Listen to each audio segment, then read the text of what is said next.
that comes in off the cafeteria, the one that's in the courtyard here, the double door that you see in the courtyard as you walk down, those, they need to be replaced. A couple in the junior high need to be done. So it's gonna, I'll pick the worst four, and that's the way we'll go with that as far as replacing some of those. And that will also save some energy, because there's some energy loss with these doors. There's some areas that can't be, I can't stop the drafts from coming in. And the lawn stage is something that we're in the works of. Kathy really knows maybe a little bit more about this than I do, but we're brainstorming this, and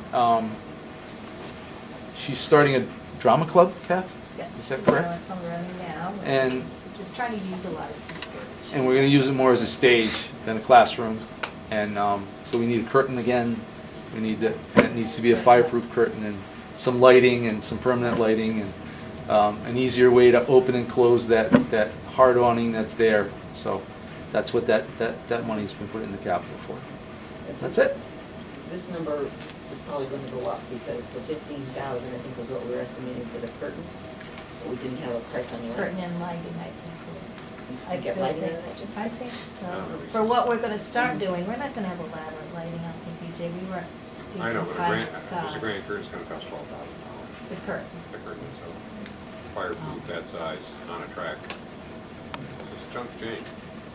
Well, we own the track. Well, you'll We find have out. the track. We own the track, so it's a matter of, it's a new curtain. Right. Track's still there. Yeah, I just put out the bid, $3,000 lighting system, very simple, Right. portable. That's. It's not installed. Well, 3, that's 15, it's perfect. You got a handle. And you mentioned you've got exterior renovations in here, and I know that you told me what you plan to do, but I don't think you just mentioned as you were going down the list yeah. for each school. What that is the painted areas on the building.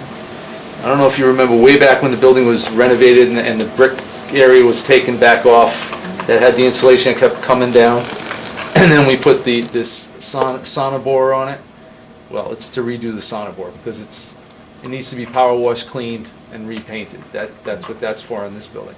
The other building, the beige areas, the panels that you see above, if you look at those, they're starting to get discolored, and same thing, power wash them, clean them, have them recoated so that they brings the building back out again. That's what that's for.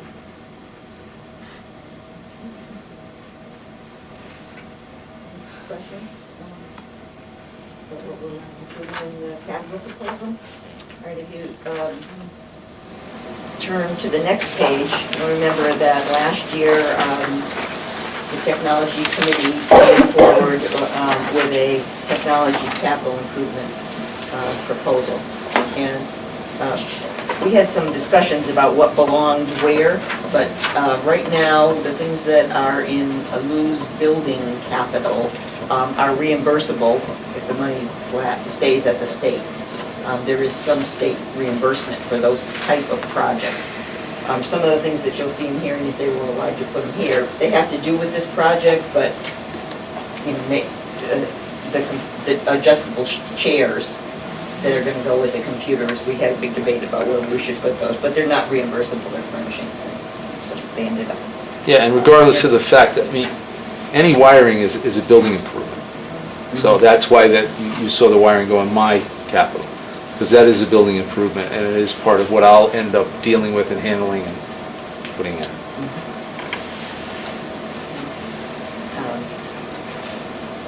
As I told you, we did have an expert coming in and evaluating the state of our technology and helping to provide us with a vision of where we want to go, what we will need.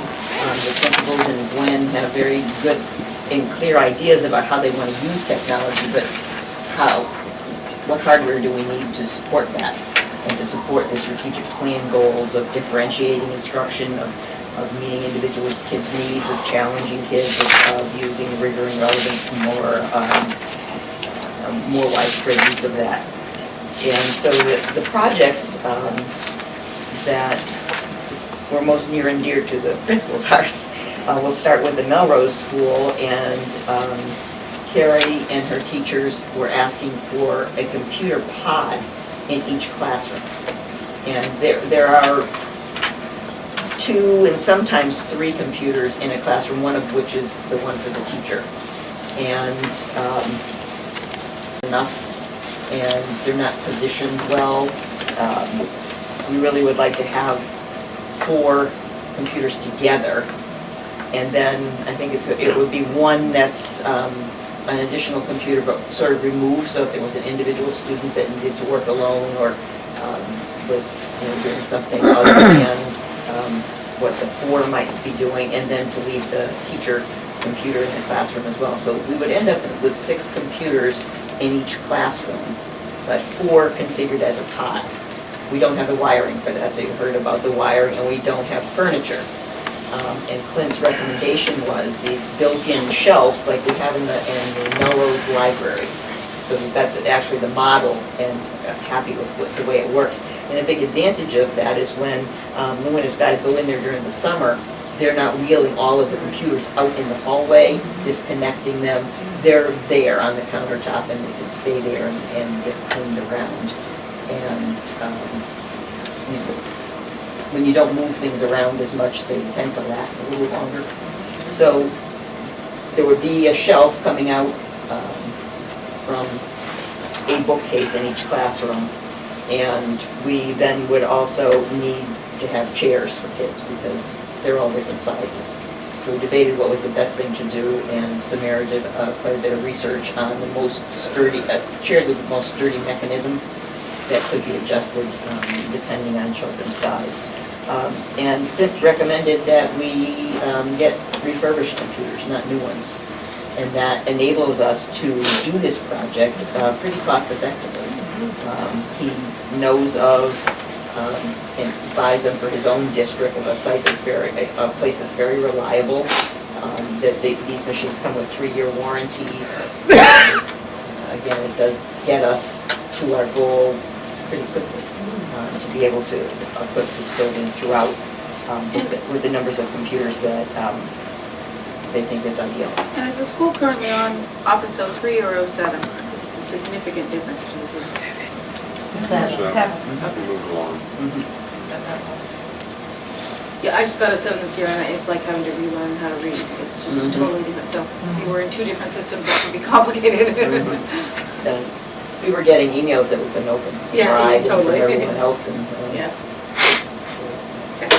that was pretty necessary that we did that one last year. There's some switches that are required as part of this project for the additional network drops in the classrooms. Then moving to lawn, the recommendation is that the building be completely managed wirelessly.